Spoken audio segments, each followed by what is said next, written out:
São 18h07. Este é o Jornal Rede Clube Cidade, ao vivo para todo o estado.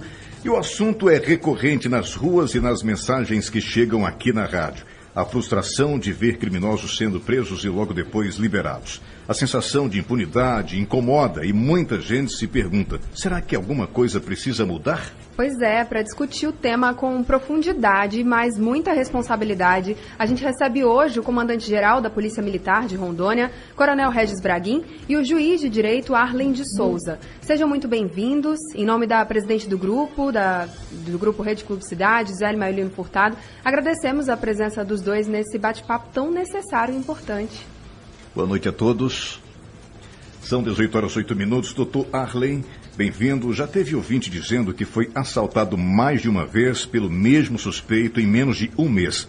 Por que isso acontece? O que permite que alguém preso recentemente volte rápido para as ruas? Por favor, boa noite. Olá, muito obrigado pelo convite, doutora Gisele. Prazer muito grande estar aqui. Comandante-geral, Coronel Braguin e toda a equipe. Eu penso que é preciso a gente fazer uma reflexão sobre segurança pública com outro olhar. O primeiro olhar que precisa ser feito é o olhar de legislação. O que é que nós temos?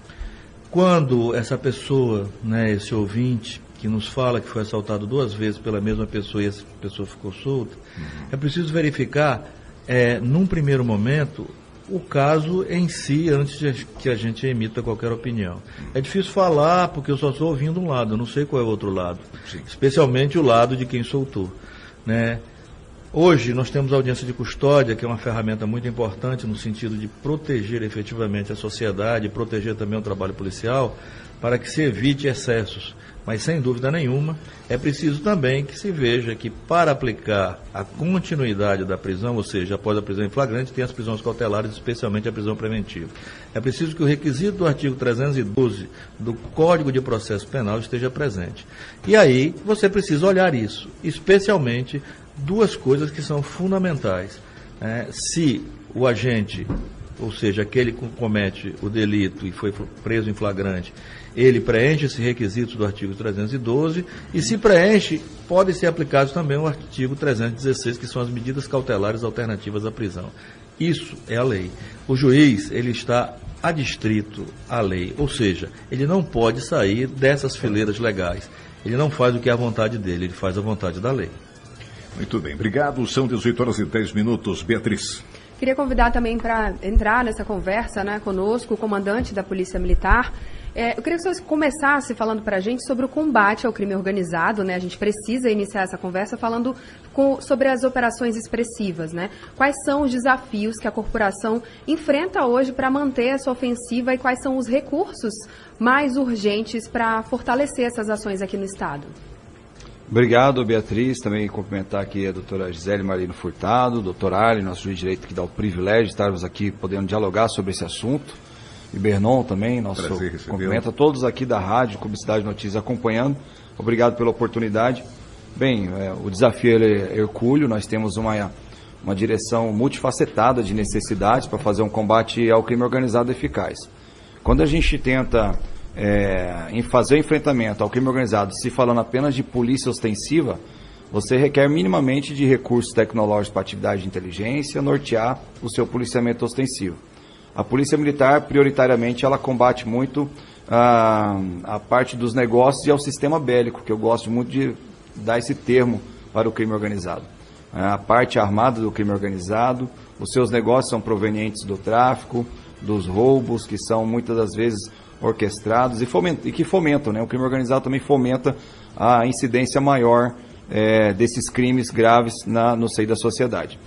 É uma necessidade multidirecional, como eu falei. Há necessidade de energia e também um detalhamento preciso de como se funciona a estruturação, tanto quanto na parte investigativa, que visa trazer ao processo penal no futuro as provas condenatórias dos indivíduos que estão na atividade criminosa organizada.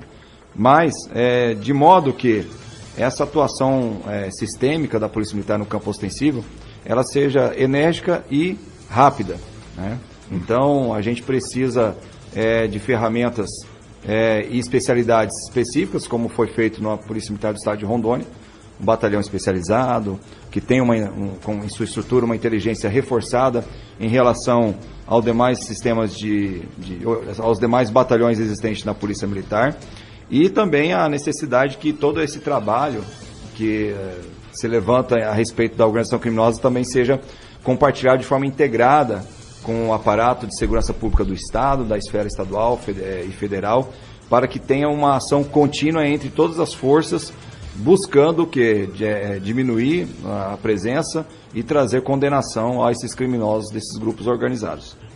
Obrigado, são 18h13. Esse é o Jornal Rede Clube Cidade ao vivo para todo o estado. E voltando ainda, agora vamos falar com o Dr. Arlen. Dr. Arlen, quando uma pessoa é presa em flagrante, você que está nos ouvindo também, se quiser fazer uma pergunta, por favor, o WhatsApp é o 69999819494, de Porto Velho Vilhena, de preferência texto. A Beatriz vai atender a sua participação. Dr. Arlen, quando uma pessoa é presa em flagrante e solto, né, logo depois, quais os critérios mais comuns levados em conta pelo judiciário? Por que a população tem essa sensação de que ele fica muito pouco tempo preso? Primeiro nós precisamos entender como o sistema funciona. O Brasil é o terceiro país em população carcerária do mundo. E o primeiro país é os Estados Unidos, depois a China. Os Estados Unidos tem 350 milhões de habitantes, a China tem 1 bilhão e 400 milhões de habitantes. O nosso sistema prisional, ele foi declarado pelo Supremo Tribunal Federal como um estado de coisas inconstitucional. Ou seja, a gente prende muito mal. E pior, as possibilidades de que essas pessoas que são presas, elas voltem para a sociedade melhores, elas são mínimas. Bom, e a legislação, ela acabou se voltando para penalizar tão somente aqueles que cometem crimes graves. Essa aí foi uma reforma de 1984. E nós temos nessa hora uma dificuldade de fazer uma leitura sobre isso por falta de informação, especialmente da sociedade. É uma falha, sem dúvida nenhuma, de todo o Estado. E quando eu falo todo o Estado, eu falo todos nós. E é preciso que as pessoas entendam que alguns crimes, eles são cometidos e é feito flagrante delito, e a partir daí aquela pessoa que foi presa é levada às barras da justiça para a audiência de custódia. E na audiência de custódia são avaliados os requisitos que eu já falei, que estão inscritos no Código de Processo Penal. O juiz não pode fugir daquilo. Bom, nas questões das recidivas, das reincidências, elas também são observadas. A grande questão é o seguinte, que dependendo do tipo de delito, por exemplo, que é cometido, essas questões, elas são avaliadas de modo a não levar para o cárcere as pessoas que cometem. E aí, essas pessoas, por exemplo, recebem tornozeleira eletrônica. A tornozeleira eletrônica, quando ela foi proposta no sentido de monitoramento, em substituição a alguns tipos de fiscalizações que nós não temos. Por exemplo, como é moda falar dos Estados Unidos, vou falar dele agora. Nos Estados Unidos tem o oficial da condicional.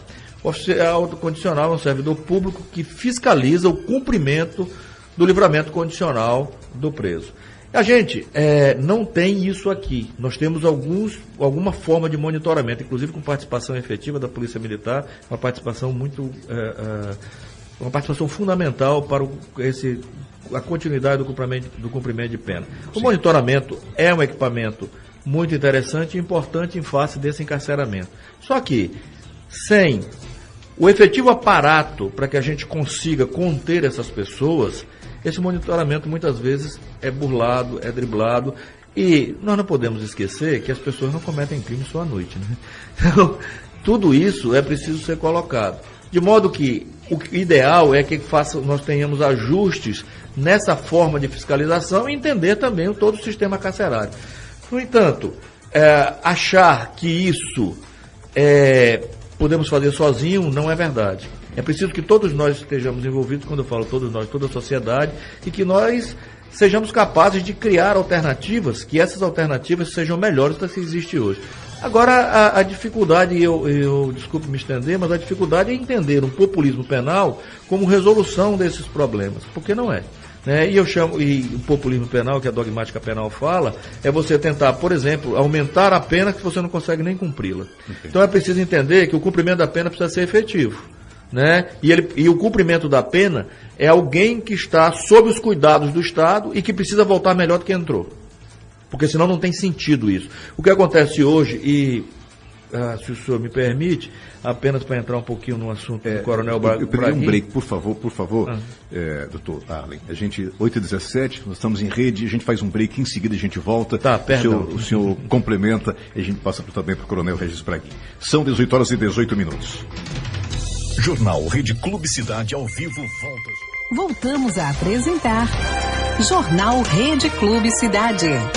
Ao vivo são 18h23. Bem-vindo você que ligou o rádio agora ou acabou de se conectar pela internet. Estamos conversando com o juiz de direito Arlen de Souza e também com o Coronel Regis Braguin, comandante-geral da Polícia Militar. Gente, é claro que a pergunta, você que está nos acompanhando, estava acompanhando a resposta também. E a gente conclui com o doutor Arlen e depois a gente passa para a nossa presidente, que também tem uma pergunta para fazer hoje aos nossos convidados. Por favor, doutor Arlen.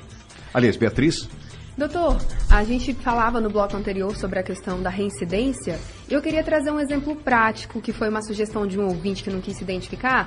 Ele usa como exemplo recente a maior apreensão já realizada aqui em Rondônia, né, de cocaína, e saiu a sentença do réu que foi, no caso, ele ficou em regime semiaberto. Eu acho que é um exemplo interessante, né? Essa carga, por exemplo, avaliada em 75 milhões de reais, e as pessoas se perguntam, num caso como esse, tráfico de drogas, por que, teoricamente, ele teve o direito de regime semiaberto concedido? O que as pessoas precisam entender? O que é levado em conta, né? Porque normalmente fica essa sensação de impunidade. Obrigado pela pergunta. Eu fui juiz da vara de Tox, né, quase 20 anos. Especialmente nessa matéria. E aí eu fui juiz ainda da lei 6368, isso é perigoso que eu revelo minha idade, né? E a lei 11.343, que é de 2006, ela também fez parte da minha vida enquanto magistrado. Eu quero cumprimentar o comando da Polícia Militar pela essa apreensão, que é uma coisa assim ímpar, especialmente desarticulando, né, parte do tráfico de drogas que transita pelo nosso estado, um estado que tem 1.300 quilômetros de fronteira. A doutora Gisele pediu para eu ser breve, mas é difícil, eu falo muito. Pode ficar à vontade. Mas eu vou chegar no ponto. A grande questão, primeiro, é que eu não conheço o processo, né? Mas a lei 11.343, no artigo 33, parágrafo 4º, fala da redução da pena naqueles casos em que o agente é primário e que não participa de organização criminosa. Eu tinha conversado, inclusive, com o comandante da Polícia Militar sobre isso.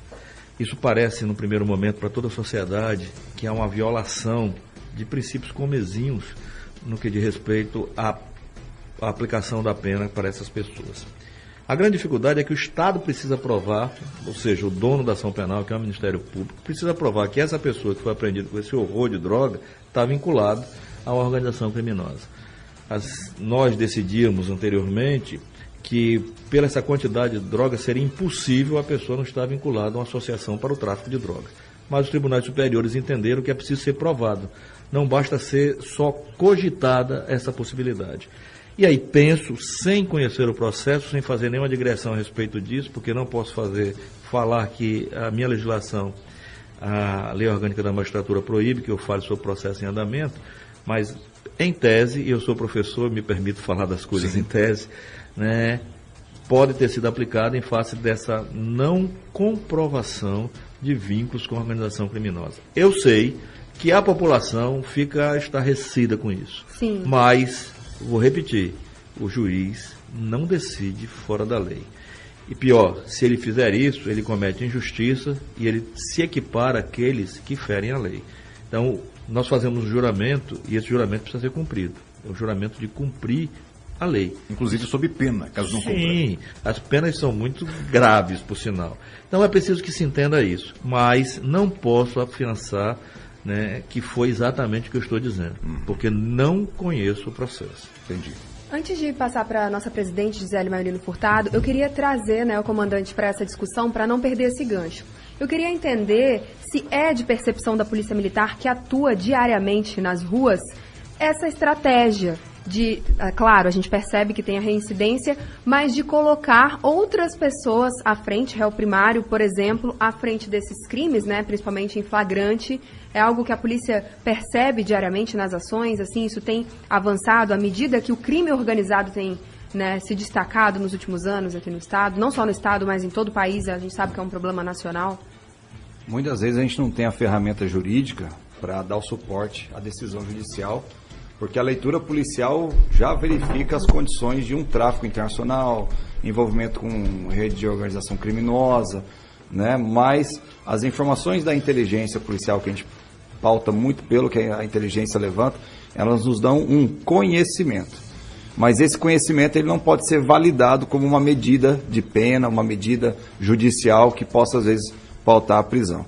Então, por exemplo, como o próprio doutor Arlen falou, da jurisprudência, o entendimento, o motorista desse caminhão, mais o seu ajudante ou a esposa, não lembro exatamente quem, né, receberam esse benefício, não ficou preso, né, foi na condição semiaberta.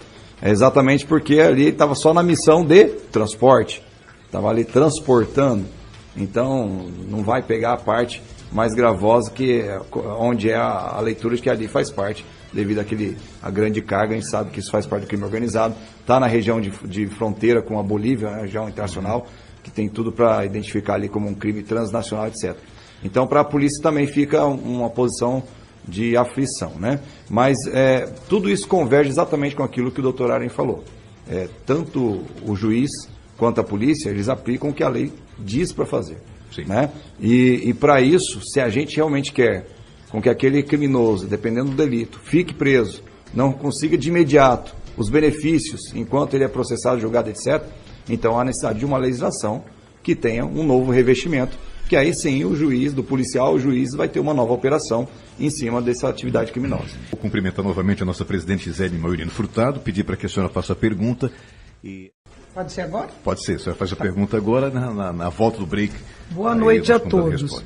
Hoje estou ladeada de dois poderes, um que prende e um que solta.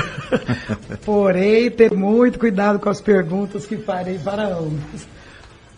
Deixa a pergunta no ar. Comandante, senhor, falando em legislação, é notório que muitas vezes a polícia prende e a justiça solta, gerando um sentimento de impunidade. Na sua visão, quais são as falhas mais gritantes que beneficiam o criminoso? O que precisa mudar para que o trabalho da polícia não seja em vão? A gente volta já, são 18h30, este é o Jornal Rede Clube Cidade ao vivo. Jornal Rede Clube Cidade ao vivo volta já. Voltamos a apresentar Jornal Rede Clube Cidade. Ao vivo, são 18h36, você que está no trânsito, boa noite, de Porto Velho, a Ariquemes, Cacoal, Vilhena, todos vocês, muito obrigado pela audiência, conectados pela internet também, muito obrigado. Estamos conversando com o Coronel Regis Braguin, comandante-geral da Polícia Militar, e o juiz de direito Arlen de Souza. No bloco anterior, antes do break, a nossa presidente Gisele Maurino Furtado fez uma pergunta, não sei se você está lembrado ainda, você que está nos ouvindo, mas vamos reforçar, por favor, dona Gisele, essa pergunta para que o nosso ouvinte possa acompanhar. Comandante, falando em legislação, é notório que muitas vezes a polícia prende e a justiça solta, gerando um sentimento de impunidade. Na sua visão, quais são as falhas mais gritantes que beneficiam os criminosos? O que precisa mudar para que o trabalho da polícia não seja em vão? Primeiramente, eu estava aqui pensando, né, a emoção que é você estar numa rádio onde você, nesse momento, tem várias pessoas dirigindo, conduzindo, passando, isso em vários municípios do estado. Praticamente o estado todo ouvindo a gente. Que privilégio a gente poder trazer informação. A resposta é legislação. A legislação tem que ser mudada. Ela tem que ser mudada para trazer novos recursos, novas ferramentas que deixam a resposta à sociedade de forma mais satisfeita. Evidentemente, conversando aqui no IOF com o doutor Arlen, ele abordou a questão que envolve educação, infraestrutura, né, mas há necessidade desse outro lado da moeda, enquanto o sistema judicial, juntamente com o aparato de segurança pública, faz o seu trabalho, o outro lado vai ser a legislação também, que tem que ser mais estruturada, né, reformulada, para que essas ferramentas sejam mais satisfatórias. Eu sempre me lembro da ocorrência também, a gente falou desse caminhão com a maior apreensão de drogas feita na história de Rondônia, foi recentemente, mês passado, mas também me lembrei da ocorrência em Vilhena, começo do ano, né, recentemente ali, onde um indivíduo que cometia um roubo, agrediu uns menores e acabou matando 2 menores, né, baleando um, matando o outro. Aquilo deu uma repercussão em rede estadual, pelo menos, e ele foi preso pela polícia, né, mas não foi dado o flagrante. Então nós temos algumas ferramentas jurídicas que é necessário que passam por uma nova análise. Na atividade policial, e com todo respeito ao nosso meritício que está aqui do lado ouvindo, mas a gente começa a verificar alguns problemas. Por exemplo, outro dia eu estava vendo aqui, dando uma atualização jurídica, a questão quando a gente fala da reincidência criminal, que é uma das coisas que deixa o policial muito preocupado. O indivíduo vai reincidindo, ele vai ficando mais ousado, mais violento. Só parando no nível máximo de violência. Que nível máximo que é? Uma arma na mão, enfrentando quem tem arma na mão, que é o Estado, no caso a polícia. E isso não é um objetivo desejado. Mas como é que a gente diminui isso daí? Aí só o termo que eu estava aqui me atualizando a reincidência no campo jurídico, ela só pode ser considerado reincidente depois que ele tomou uma condenação em trânsito juntar de um crime e novamente cometeu um crime. Só que às vezes a gente prende criminosos perigosos, que ele tem um condenado por um homicídio, mas ele tem lá respondendo mais 3, 4, mas ele não é reincidente. Ele reiterou, porque no termo jurídico ainda não teve a condenação do primeiro processo, então ainda não se computa. Então existem alguns mecanismos jurídicos que eles acabam mostrando uma certa demora. E considerando hoje, e não é só por causa da legislação, mas por causa também da carência de infraestrutura, carência o estrago social da desigualdade, faz com que tudo isso acaba tornando a situação mais crônica e fazendo com que aquele trabalhador que normalmente é o trabalhador que é vítima de algum crime, sempre não tenha uma resposta contingente da polícia, que às vezes demora a chegar ou prende.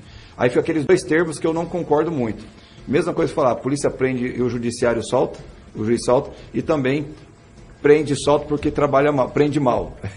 São dois termos muito generalizados, mas eles acabam afastando realmente o contexto crônico que vive uma atividade e outra, e que no final das contas o corpo principal é a legislação.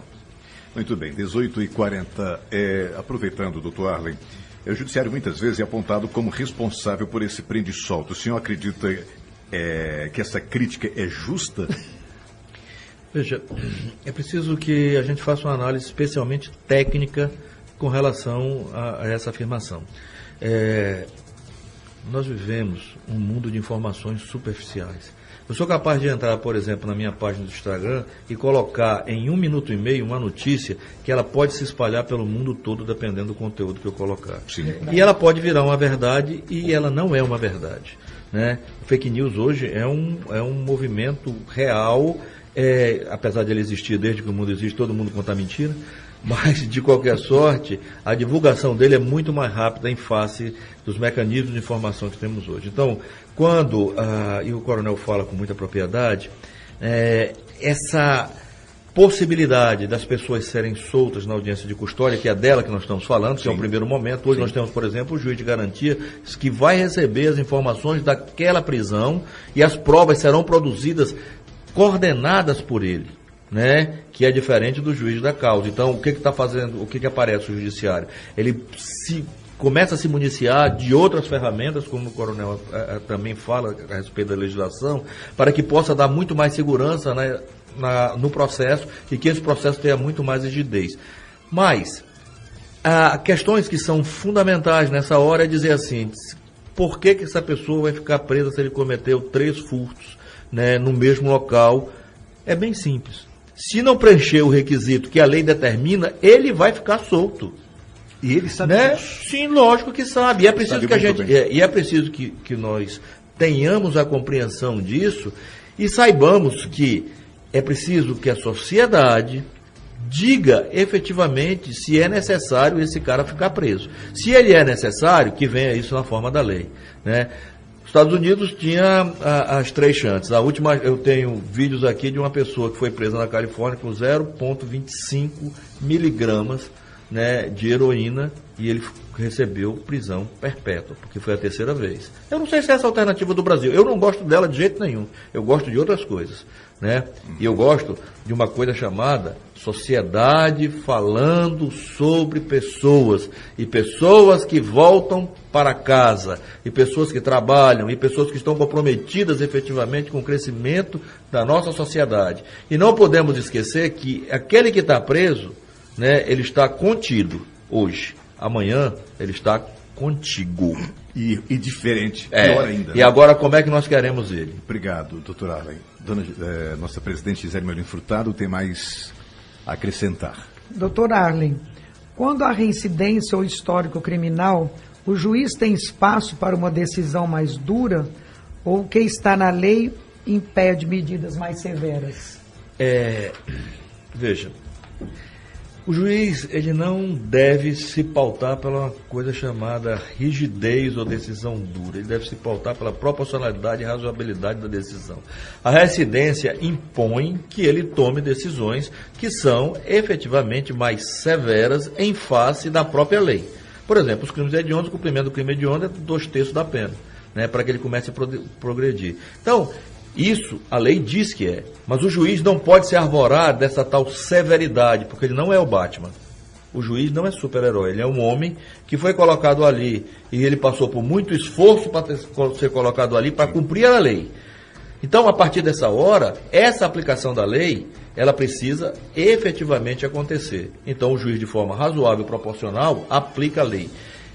E uma coisa que eu preciso tratar, inclusive tive a oportunidade de conversar com alguns colegas acadêmicos a respeito disso. Nós precisamos fazer uma reflexão seguinte: a prisão é a solução da violência? Não.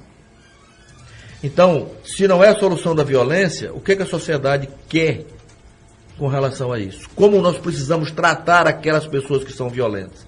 E nós não podemos esquecer em momento nenhum que nós não podemos ainda, e eu acho que por muito tempo, conviver sem um cárcere. Muitas pessoas precisam ser afastadas da sociedade porque elas não têm condição de conviver na sociedade. Agora, também é preciso entender que o serviço policial que é feito ali precisa ser valorizado, como o serviço do judiciário tem que ser valorizado, como o serviço do legislativo também. Mas isso em consonância com o desejo da sociedade. O meu grande temor nessa hora, vou terminar, prometo. O meu grande temor nessa hora é que a gente ache que vai usar a prisão como vingança para resolver problema. Isso não vai acontecer.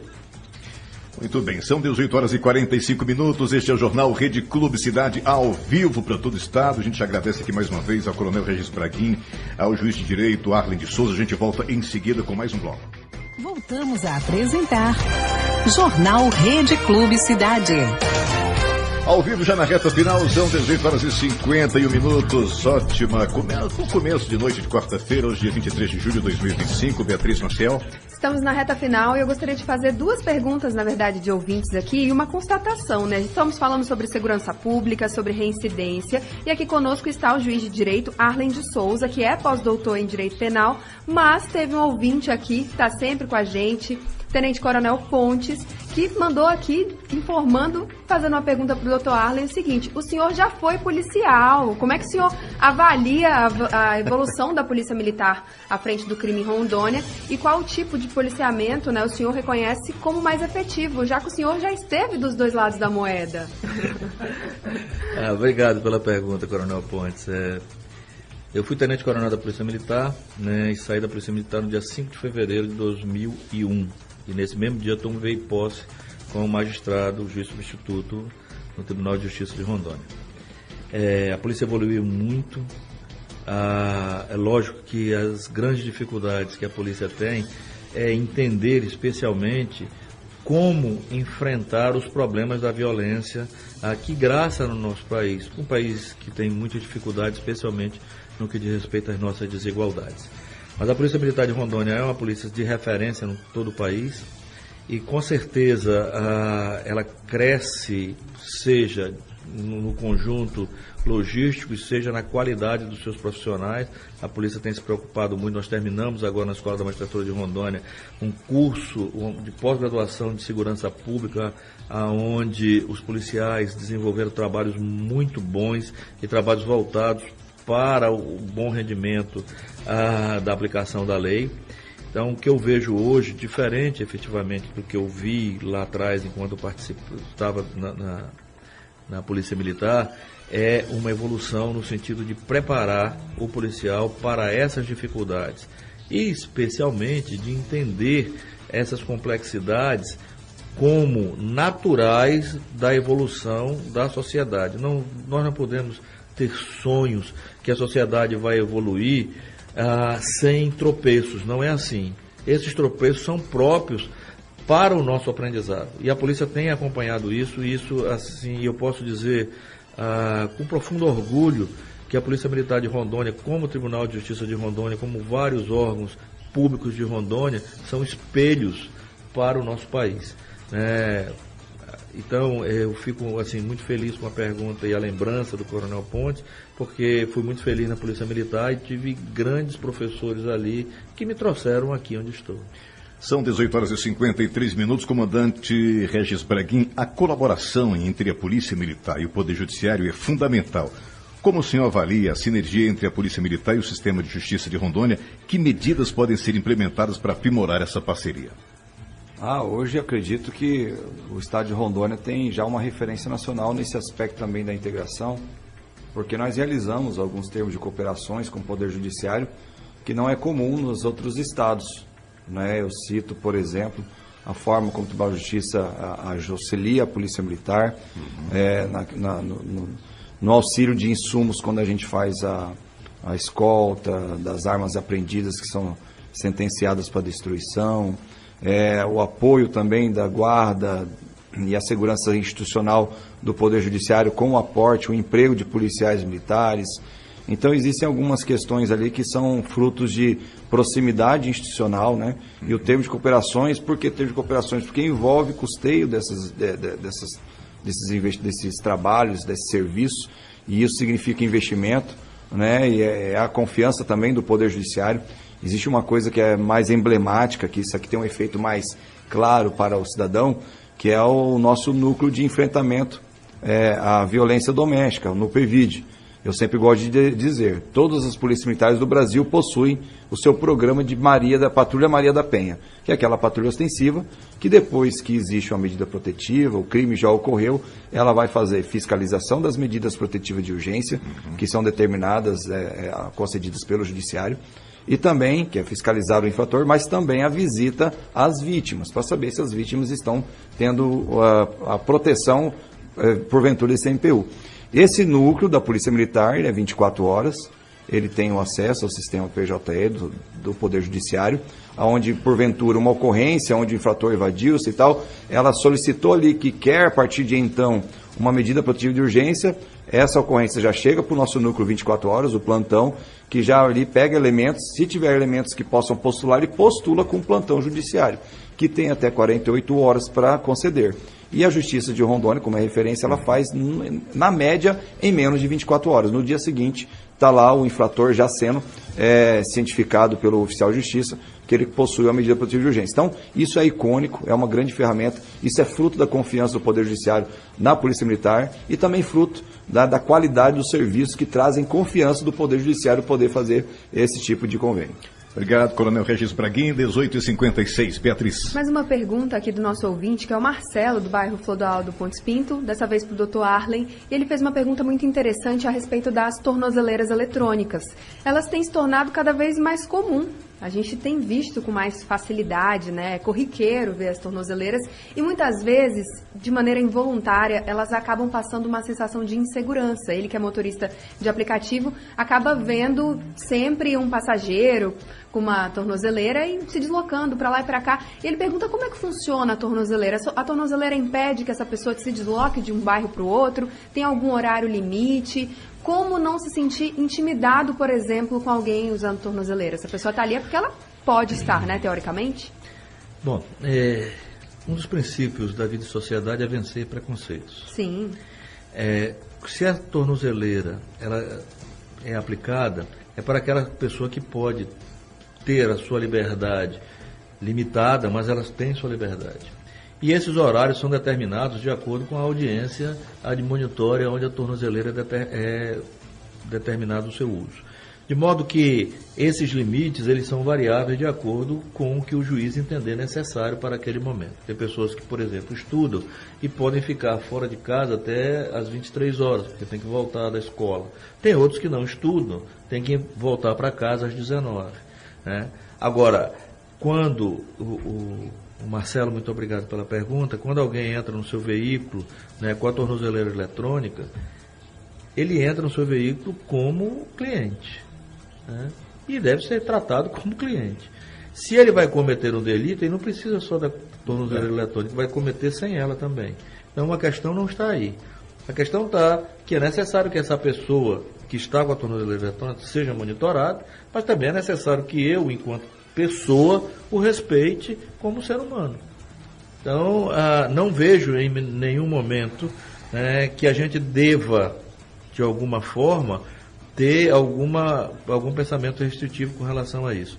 A grande discussão que se tem é se esse tipo de equipamento ele é efetivo para o que se propõe. Aí é outra história. Muito bem. Aproveitando a questão da tornozeleira, eu estava, não faz muito tempo, eu estava em um comércio e de repente entrou alguém de bermuda, usando uma tornozeleira eletrônica, mas de forma bem descontraída. Parece que estava usando um relógio bom. Desculpa a expressão, doutor. E eu percebi que as pessoas começaram a sair do comércio. Causou um certo medo. O medo tem alguma coisa a ver com a questão do preconceito que a pessoa está de tornozeleira ou é simplesmente o medo? Veja, imagine só, eu não sei se os senhores já entraram num presídio. Eu já. Quando eu fui juiz também de execução penal vários anos. E quando você entra no presídio... Como profissional, Beatriz, deixa bem claro, tá, gente? Desculpa, doutor. Quando você entra no presídio, você tem que olhar para aquela pessoa que está lá dentro e aquela pessoa que está recolhida e olhar que ele é um ser humano. Sim. Mas a gente tem preconceito. Sabe por quê? Porque a gente acha que ele está ali, que ele cometeu uma falha e que ele deve pagar e o tratamento que deve ser dispensado para ele deve ser o mais cruel possível por causa do crime que ele cometeu. Mas não é isso que a sociedade e que o Estado quer. Essa pessoa que entrou nesse estabelecimento e ele tenta aparentar normalidade, porque efetivamente é normal, sim, né? Ele está liberado para entrar ali. Ele não precisa estar de calças compridas para esconder a tornozeleira, não. Ele pode fazer isso. Não. E veja, as pessoas aprendem, de algum modo, a entender as suas responsabilidades. E essa é a grande questão. E o que se espera dentro do sistema prisional é que as pessoas sejam responsáveis, porque é muito difícil, quando a gente chega lá, aí tem dois discursos que são terríveis. Ou a pena está vencida, ou a pessoa é inocente. Ou seja, o Estado é incapaz de condenar alguém que cometeu um crime. Isso não é verdade, né? Então, assim, penso que há muito preconceito por trás disso. Muito obrigado, Beatriz.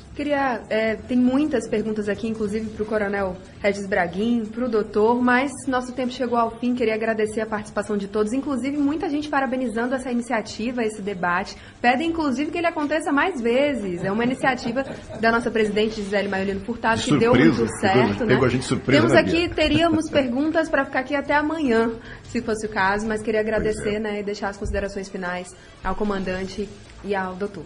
Por favor. Bem, eu vou encerrar da seguinte maneira. Eu quero deixar toda a sociedade, primeiramente mandar um abraço para o Sargento Gilian, que está nos ouvindo lá em Vilhena, pela rádio, tá?